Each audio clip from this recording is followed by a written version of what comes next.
If you care about our digital rights and future, you need to know the truth about the Trans-Pacific Partnership. TPP did not open Canada to 60% of the world's economy.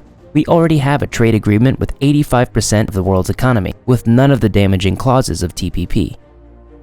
Nobel laureate and world-renowned economist Joseph Stiglitz says, "It is not a free trade agreement, and the job-destroying aspects are greater than the job-creating aspects."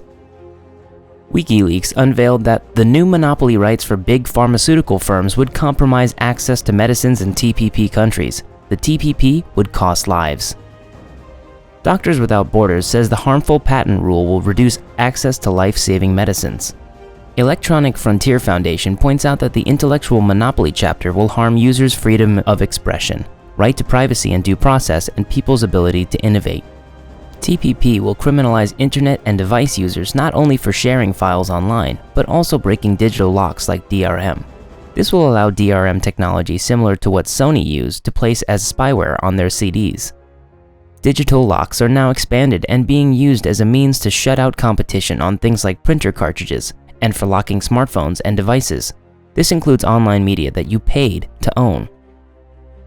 Breaking locks on media that you bought and sharing it online could cause you to be criminally charged. The same applies for breaking of digital locks on devices or online content, even if it has nothing to do with the infringement of a copyright monopoly. Copyright terms will be expanded to a ridiculous 70 years after the death of the creator, keeping it out of the public domain for practically a whole generation. Something our government omitted to mention when they released their TPP summary. Longer terms means more years for the copyright monopoly gatekeepers to charge you criminally for sharing files online. This term increase primarily benefits the cartel, who holds the copyright monopoly, and not the creator, who only receives a very small percentage of the profits before the extended terms. The original creator would have long since passed away, thereby gaining no benefit from any of the copyright monopoly term extension.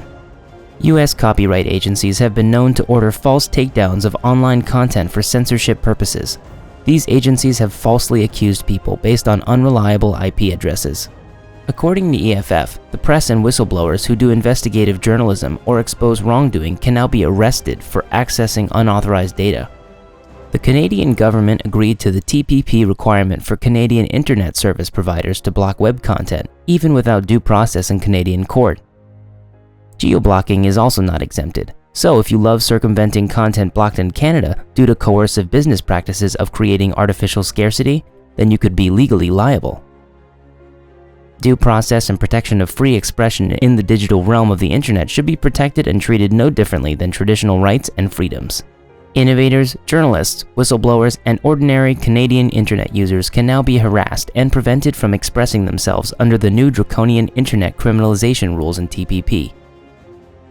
Our digital rights matter, especially if we want to create a better future where people are free to express themselves, share culture, and innovate. Vote Pirate wherever we have candidates. This will send a strong and clear message to say no to TPP and yes to our digital future. If there are no pirate candidates in your area, vote for candidates who have clearly expressed their opposition to TPP. The internet is a critical infrastructure of our future. Let's protect it from predatory business practices. Let's keep our internet strong and free.